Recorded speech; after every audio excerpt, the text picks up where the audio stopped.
Rusty Mug Cafe was built on silence, but when three bikers mocked a disabled woman, that silence became a weapon that turned against them. They thought no one would stand up in Brentford. Until 30 minutes later, a black veteran walked through the door and changed everything. The Rusty Mug Cafe breathed the same rhythm every morning. The clink of silverware, the shuffle of boots on worn tile, the hiss of the espresso machine that always sputtered 1 second longer than necessary. It was a place where routine hung thick as the scent of burnt toast and old coffee grounds. Farmers leaned over their mugs, nurses fresh off night shifts whispered over pancakes, and the sunlight crept slow through the wide front window, settling on the corner table where Trinity Hayes always sat. She was 26, auburn hair frizzed into a bun that never stayed neat, pale skin catching the soft glow of morning, her face framed in shadows and light like a half-finished portrait. Her hands, long and slender, moved with quiet control as she spooned chili into a bowl that rested steady on the tray across her lap. Her wheelchair hummed softly, a constant background note in her life, as natural now as breathing, though she had never chosen it. The accident 7 years ago had decided for her. Below her waist, there was only stillness. Above it, only resilience. The napkin tied around her wrist caught the sun, a square of white cloth hand-sewn by her late mother, edges frayed from years of faithful use. She wore it every day, not for function, but for anchor, a small reminder that dignity could be stitched into something fragile. Trinity's favorite thing about mornings here was their invisibility. Most days, no one noticed her, and she liked it that way, but not today. The bell over the door rang sharp, jarring. It wasn't just the sound, it was the way it bent the air, replaced it with something heavier. 3 men stepped in like they owned not just the cafe but the silence itself. Worn leather vests with patches curling at the edges, boots that hit the floor like deliberate threats. They smelled of exhaust and cheap liquor. Red came first.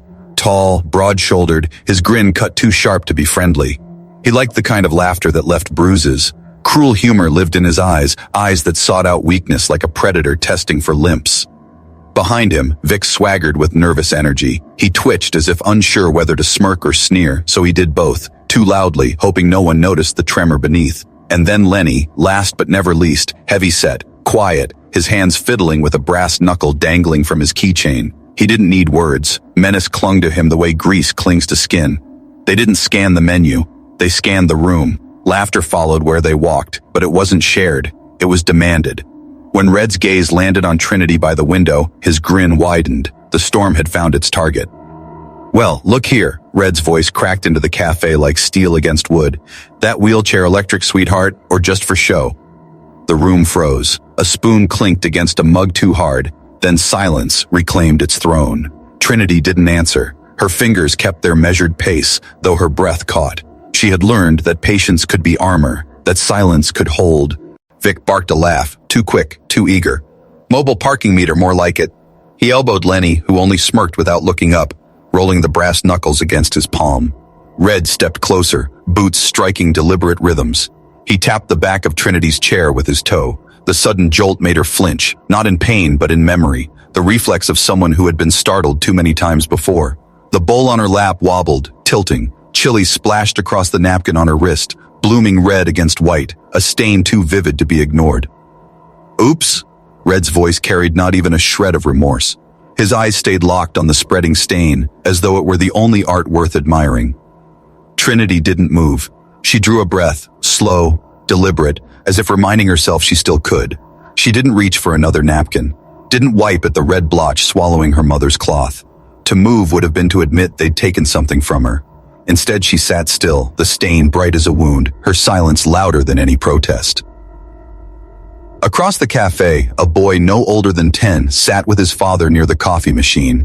His wide eyes fixed on Trinity, then flicked nervously to Red. The boy's father shifted but said nothing. Instead, under the table, he slid his phone from his hoodie pocket, typing quickly, furtively, as though even his resistance had to hide. The waitress behind the counter, who had been stacking sugar packets with mechanical precision, glanced up. Her lips parted as if to speak, but then she ducked her head, aligning packets already straight. No one rose. No one interrupted. The town's silence stretched until it became its own character. Complicit, cowardly, heavy enough to choke. Vic laughed again, too loud in the still air. Not even a thank you. Trinity turned her head then slowly, until her pale green eyes met Red's. She didn't blink.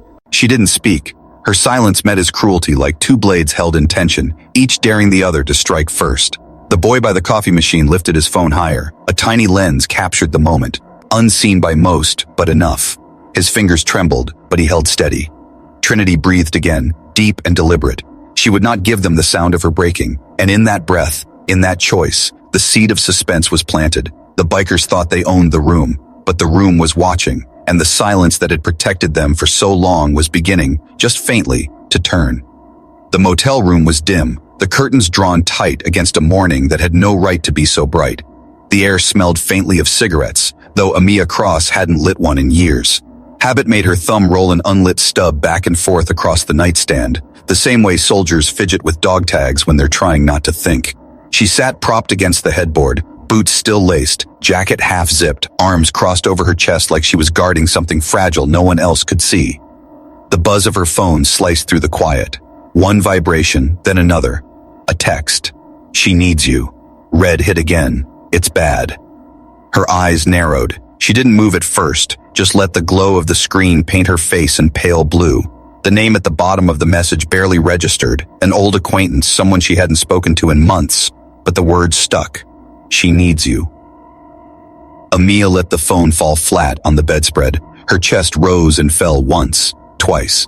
She told herself she wasn't going back, not to Brentford, not to the place where memories stuck like ash in the lungs. She'd left for a reason. Her hand brushed across the nightstand, where a half-packed duffel leaned against the door. She had been ready to leave the county altogether.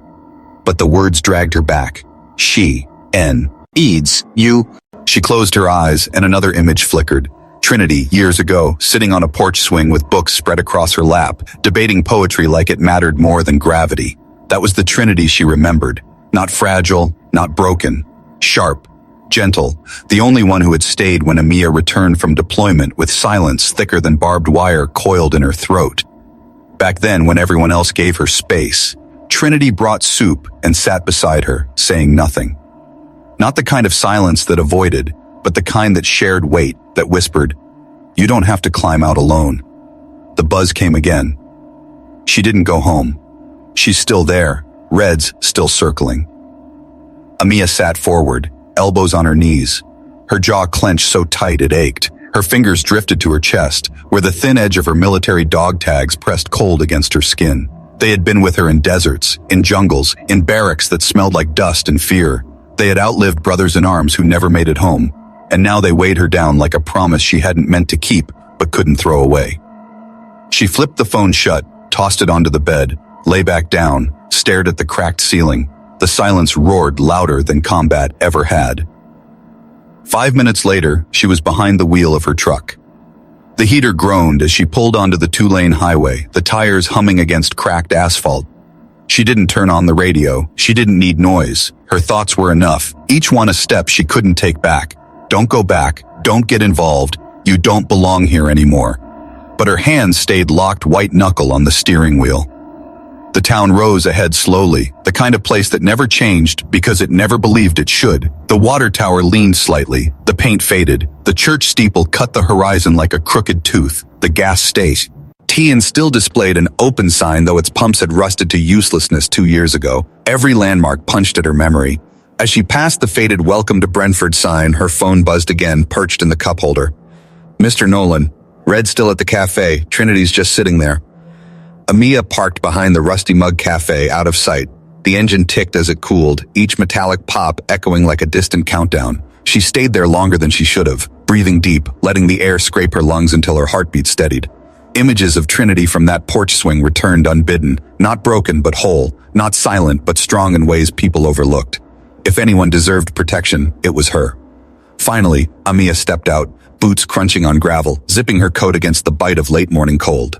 She walked the long way around the block, not because she was afraid, but because she needed the extra seconds to cage the fire that lived in her. If she went in burning, the whole place would burn with her. Inside, the cafe had thinned since morning rush. Only a handful of customers lingered, hunched over newspapers, sipping at coffee gone cold. The air was quieter than it should have been, a silence wrapped too tight. Trinity sat at her usual window. The napkin, her mother's, was still tied neatly, though the red blotch spread across it like a flag flown at half-mast. Her tray balanced steady. Her chin was up, but her eyes unfocused. the kind of gaze people mistake for fragility, but was really survival. Amiia pushed through the door without a word. The bell jangled. No one looked up, except Trinity. Their eyes met across the space, and in that single look lived years. Trinity's jaw tightened, but her pale green eyes shimmered. Amiia gave the smallest nod, one soldier to another, though Trinity had never served. Trinity's lips trembled. Amiia slid into the booth across from her, slow and deliberate. "I'm here," she said, her voice low, steady. Trinity's whisper barely carried across the table. "I didn't ask." "I know." Silence settled between them again, but not the cafe's cowardly hush. This silence had bones, history, trust. It was the kind of silence that said, "I'll sit here until the air clears, and if it doesn't, we'll breathe it together." And outside in the distance, the faint roar of motorcycles carried on the wind. The rusty mug cafe had grown quieter with every tick of the clock. Midday sun cut through the tall front windows, throwing harsh beams across the cracked linoleum. Dust hung suspended in the air, drifting lazily, as if the building itself was holding its breath. The few patrons who lingered shuffled newspapers or stirred mugs already empty, pretending to be occupied, though their eyes flicked toward the door each time it rattled. Trinity sat at her window table, her back straight, her tray balanced across her lap like a shield. The napkin at her wrist had been retied neatly, but the red stains spread like dried blood across snow. She didn't try to hide it anymore. Let them see it. Let them see what silence had allowed. Amiia sat across from her, shoulders squared, hands wrapped around a mug of black coffee that had long gone cold. She hadn't touched it in 10 minutes, but the ceramic's rough edge grounded her, kept her fingers from twitching. Her dog tags pressed cool against her chest beneath the coat, a weight that reminded her what she had survived, what she had promised herself she'd never ignore again. The bell over the cafe door clanged hard, too loud, the sound knifing through the air. Trinity's chin lifted. Amiia didn't move, but her eyes shifted. Red stepped inside first, his boots landing like slow thunder on the floor. He carried arrogance like another piece of leather titched into his vest. His eyes swept the room and landed instantly on Trinity and her companion. The smirk tugging at his lips was sharp as barbed wire. Behind him, Vic bounced with jittery energy, popping gum between his teeth like gunfire. His laughter came too fast, too eager, the sound of a man trying to prove he wasn't scared. Lenny followed, slower, quieter, brass knuckles dangling casually from his keychain, the metal clinking in a rhythm that set nerves on edge. The cafe's air shifted. A spoon clinked against ceramic, then went still. Chairs creaked as patrons shifted but did not stand. The silence grew heavier, thicker, until it felt like it might break the windows. "Well, well," Red drawled, his eyes sliding to Amiia. "Look who's got company. Upgraded the accessories, huh?" Amiia didn't flinch. She met his stare, her gaze flat, unblinking. No smirk, no snarl, just steel. Vic's gums snapped loud. "Didn't know the cafe offered security services. Maybe we ought to get ourselves some." He elbowed Lenny, who only smirked faintly, eyes fixed on Trinity like a hunter watching a wounded animal. Trinity's voice cut through the air, calm, audible, shaking only in the smallest corners. "You're not funny, you're not welcome, and you're not invisible anymore." The sentence slid across the room like warm steel through cold butter. Heads lifted from newspapers. The waitress behind the counter froze mid-step, gum nearly falling from her mouth. Red's smirk twitched just slightly. Amiia leaned forward, her tone low, controlled, carrying weight beyond volume. "We're not here to argue, but you're done making her feel small." Vic laughed, too high-pitched. "You think you scare us?" "No," Amiia replied, reaching slowly into her coat pocket. "But this might." Every eye in the cafe locked on her hand. Even Lenny's smirk faltered. Amiia drew out her phone, turned it, and pressed play. The screen filled with shaky footage, Red tipping Trinity's chair, Vic's laughter ringing out, Lenny's smirk gleaming, the cruel words, the chilly splashing, Trinity's stillness captured raw and unfiltered. "You went viral," Amiia said evenly. 3,000 views overnight. Brentford's most famous bullies. The cafe seemed to exhale all at once. Gasps broke the silence. A young woman in the back muttered something sharp under her breath. An old man near the door shook his head. The waitress finally stopped chewing. Red's face reddened, his smirk curdling into something uglier. "You recorded us without permission." Amia's tone didn't shift. "You harassed a disabled woman in public. You don't get to claim privacy when you never gave her dignity." Behind the counter, the waitress who had pretended not to see the first time suddenly stepped forward, her hands trembling as she wiped at an already clean counter. She didn't speak, but she didn't look away either.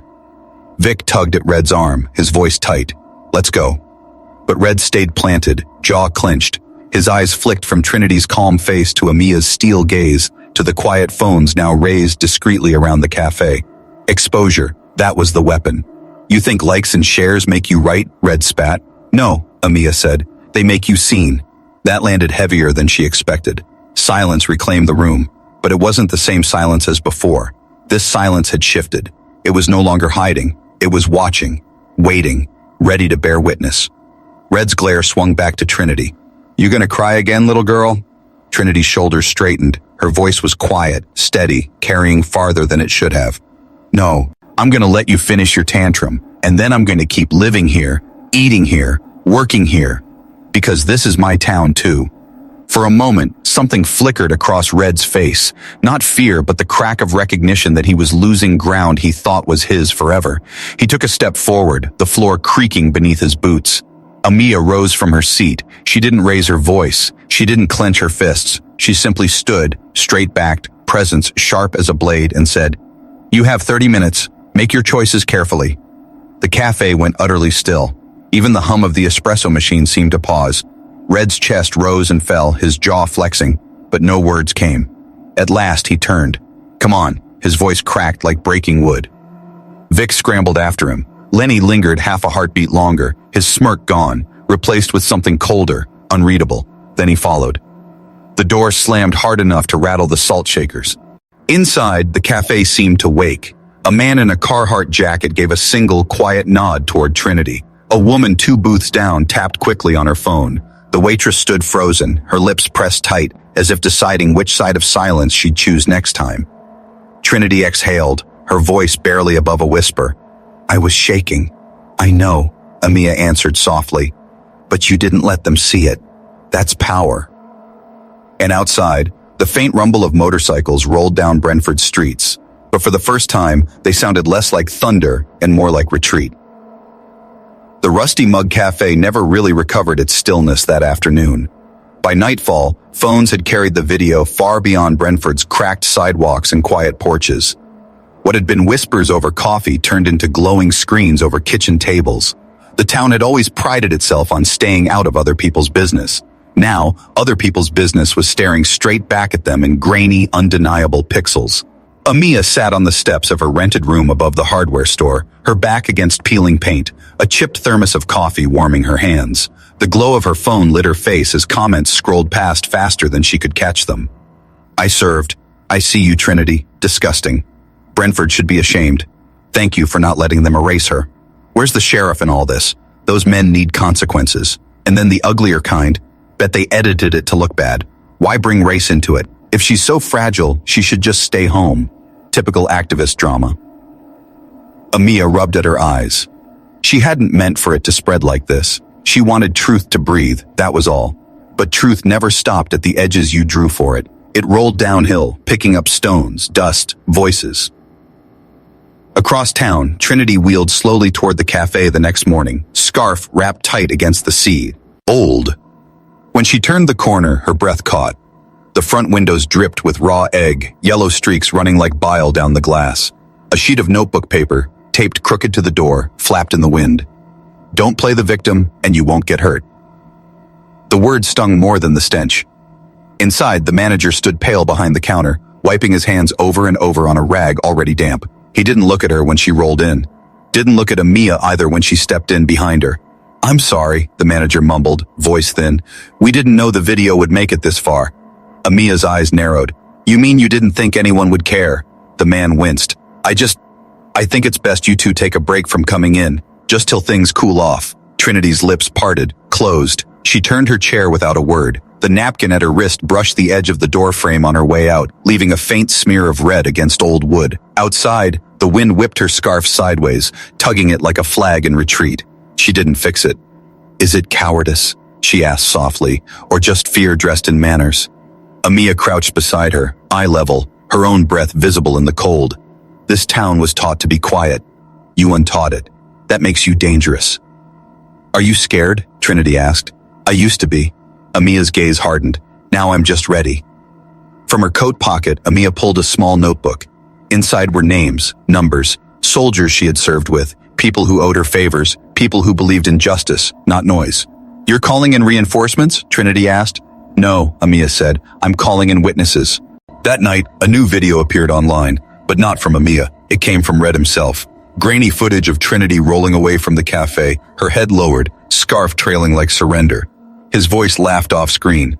See, even the big-mouthed sidekick couldn't keep her safe. Ain't no army in Brentford. The comments stacked quick, cruel, eager. A king doesn't bow to wheels. Where's your protector now? Stay down. You look better that way. Amiia watched the clip from the cab of her truck. The engine off, the cold seeping in. She didn't curse, didn't shout. She simply hit record. Her face lit by dashboard glow, dog tags visible, voice steady as if she were briefing a unit. You're right, Red. Brentford doesn't have an army, but it's about to learn what honor looks like. You've got 30 minutes. She hit send. The clip uploaded, and the countdown began. Word spread faster than gasoline on fire. 30 minutes. In a town where news usually trickled, this roared. Phones buzzed across kitchen tables, screens lit up in schools, in barbershops, in the sheriff's office itself. 30 minutes. The phrase took on a pulse of its own. At exactly 2:58 p.m., just as Red leaned back smug in his usual booth at the Rusty Mug, a matte gray SUV rolled slow into the parking lot. Not flashy, not loud, but unmistakable. Government-issued tires, windows tinted, license plate clean, unreadable in the light. Vic's laughter stuttered, Lenny's brass knuckles stilled. Even Red, smirk half-formed, leaned forward, arms folding tighter than he meant them to. Inside the cafe, conversation died. Every patron's head turned to the door, waiting. The handle clicked. The door swung open, and 3 figures stepped through, broad, silent, carrying weight heavier than fists. Not in uniform, but they didn't need it. Their posture, their presence, their very stillness spoke louder than thunder. Amiia glance, tied up from Trinity's side, her jaw set. You're late. The bald man nodded once. Traffic. The silence inside the Rusty Mug stretched taut, ready to snap. The town had 30 minutes left to decide whose side of history it was standing on. The Rusty Mug Cafe had never been so full and so silent at the same time. Every chair, every booth, every countertop leaned toward the front door. The gray SUV still sat idling outside, its engine a low hum that vibrated faintly through the floorboards. Inside, Red's booth had turned into a stage. Red sprawled there as if he owned the wood under his elbows, though the tightness in his jaw betrayed the tension he fought to mask. Vic fidgeted beside him, his gums snapping rhythm too quick, his eyes darting between the window and the door. Lenny stayed motionless, his hand rolling the brass knuckles over and over like prayer beads, though his eyes betrayed the twitch of unease. The 3 veterans who had stepped through the door didn't announce themselves. They didn't need to. Their silence was different from Brentford's silence. This silence carried history, weight, authority you couldn't laugh off. The first, a bald man with shoulders that filled the doorway, scanned the room slowly, his steps deliberate. He didn't limp, but his gait carried the ghost of one. The second, lean and silent, wore a heavy coat that brushed the floor, his 3rd Infantry Division patch faded but unmistakable. The third, a woman with a scar nicking the edge of her jaw, walked like a blade, spine straight, chin high, eyes sweeping corners like she was still on patrol in hostile territory. They moved as one, cutting through the cafe, past tables where locals shrank into themselves or held their phones higher, recording. The veterans stopped at Trinity's booth. Amiia sat beside her, hands steady on the table, her eyes locked on Red. You're late, Amiia said, her voice level, though the tension in her neck showed the fire banked beneath. The bald man gave one short nod. Traffic. Red chuckled, a forced rasp that caught in his throat. What is this, a reunion tour? You bring in props now? The scarred woman turned, her gaze fixing on him. We've read the comments. The words fell heavy, like a gavel striking oak. Vic tried to laugh, too fast, too loud. Oh, come on, it's just jokes. Just cafe talk. His voice cracked on the last word. Lenny leaned back, silent, but his knuckles stilled. The bald man reached into his coat and unfolded a paper, crisp against the weight of the air. He laid it flat on Red's table. A seal glared back in ink. Filed, logged, under review, he said calmly. Regional Veterans Board complaint. Harassment of a disabled civilian. Public misconduct. Online intimidation. Red's smirk faltered. He glanced down, then back up, trying to recover the swagger. You think paperwork scares me? The scarred woman leaned forward close enough that her shadow cut across his lap. You humiliated a disabled woman. On record, you mocked her, threatened her, pushed her. You mocked a veteran who stood beside men and women just like us. You think this town will protect you? It won't. Because towns remember which side of history they stood on, especially when the footage is this clear. The cafe air rippled. Chairs creaked as patrons shifted forward, closer, recording. The waitress who had once ignored Trinity now stood stiff behind the counter, phone in hand, her face pale but eyes sharp. Trinity moved then. Her wheelchair rolled forward, the quiet hum, audible in the room's stillness. She stopped just before Red's booth, her scarf tight at her throat, her stained napkin still tied like a banner at her wrist. Her voice didn't waver. I'm not here to watch you apologize. I'm here to make sure you never forget that I existed, and that you didn't break me. The weight of her words pressed down on the cafe until even Red's breath sounded too loud. He opened his mouth, but no words came. His eyes flicked around, searching for escape, for laughter, for anything to drown out the truth staring him down.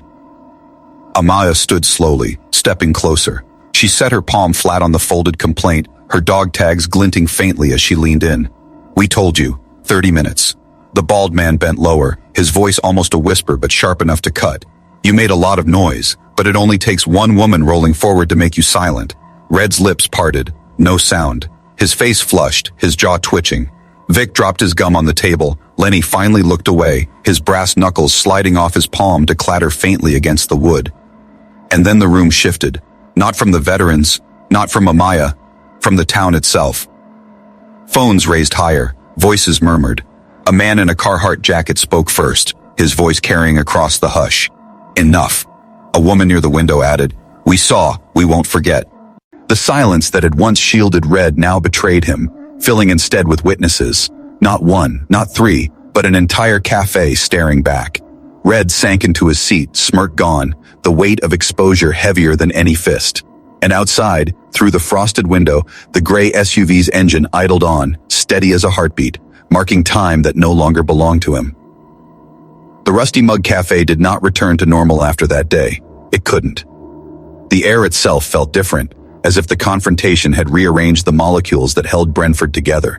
People still came for coffee, still unwrapped muffins and napkins, still sat under the old ceiling fans that groaned whenever the heat clicked on. But the silence was gone. The very next morning, Trinity wheeled past the cafe and stopped short. The windows were scrubbed clean of egg. The crooked note was gone. The door, once streaked with resentment, now bore a fresh coat of paint. The sign above, though still rusted, had been half pried off its brackets. By the week's end, new letters would take its place. Harmony Cafe. Inside, the booths were filled, not with gawkers, but with witnesses who had chosen not to look away. The manager was gone.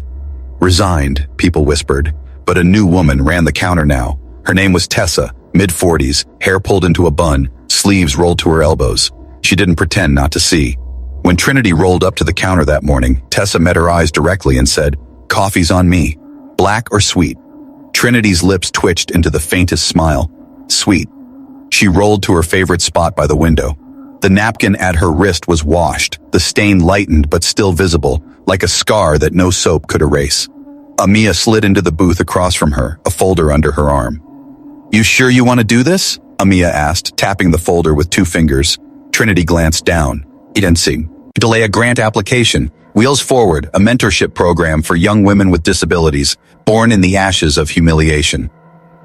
I'm not sure about anything, Trinity admitted softly, but I've learned that's not a reason to stop. The cafe door opened. A group of high school students spilled in, jackets unzipped, laughter trailing behind them. One boy froze mid-step. His eyes widened, recognition flickering. He straightened, nudged his friends, and gave Trinity a small, respectful nod. Not pity, respect. She returned it with equal calm. The boy from the very beginning, the one who had filmed Red's cruelty, came in later that week with his father. He stopped at Trinity's table, cheeks flushed. Miss Hayes, he whispered, are you a hero? Trinity's pale green eyes softened. No, she said gently, but I showed up. The boy's lips parted into a quiet smile. He leaned close, voice barely audible. That's what heroes do. Then he hurried back to his father's side, leaving Trinity still, a tremor in her chest that wasn't weakness, but something heavier, responsibility. Outside, the old bench by the cafe wall had been scrubbed and straightened. Someone, no one knew who, had set a folded blanket across it, the same pattern as Trinity's scarf. Days later, a small brass plate appeared on the bench's edge. The engraving was simple: to those who roll forward even when the road is cracked. Amiia stood there one evening, coat zipped tight, hands in her pockets, staring down at the plate. The cold stung her cheeks, but she didn't mind. It reminded her she was alive. Behind her, the low murmur of the café filtered through the glass. Inside, Trinity was teaching a new barista how to work the register without fumbling the change. Her patience turned the girl's trembling hands steady.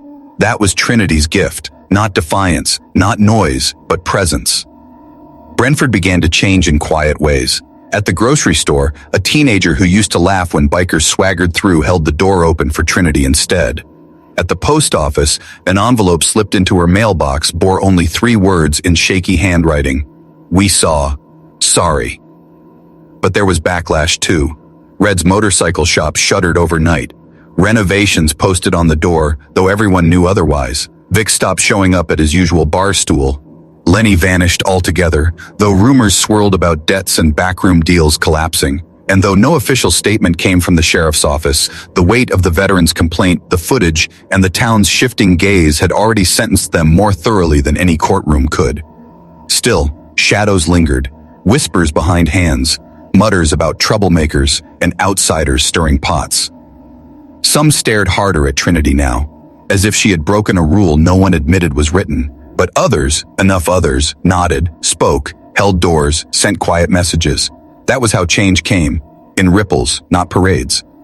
One evening, as the cafe buzzed under its new name, Amiia leaned against the doorway, dog tags hidden under her collar. Trinity wheeled up beside her, coffee steaming in her lap. You ready? Amiia asked. Trinity glanced toward the tables, toward the laughter, toward the plaque on the wall that read, Reserved for Courage. She nodded. They moved together through the door and out into the street, boots and wheels side by side, no fanfare, no music, just the steady sound of presence. The town did not cheer, did not march, but it saw them now, and that was enough. The shocking reveal was not fists flying or bikers bloodied or a sheriff dragging men away in cuffs. The reveal was this, that the greatest violence in Brentford had never been Red's boot or Vic's laugh or Lenny's knuckles. It had been silence, and silence had finally broken. Trinity breathed deep, the air sharp but not bitter. For the first time in years, it tasted like steel, not a weapon, but a foundation. She turned to Amiia, her voice soft but certain. We showed up. And Amiia nodded, the faintest smile tugging at her lips. That's what changes everything. Together they kept moving forward into a town that had no choice but to follow.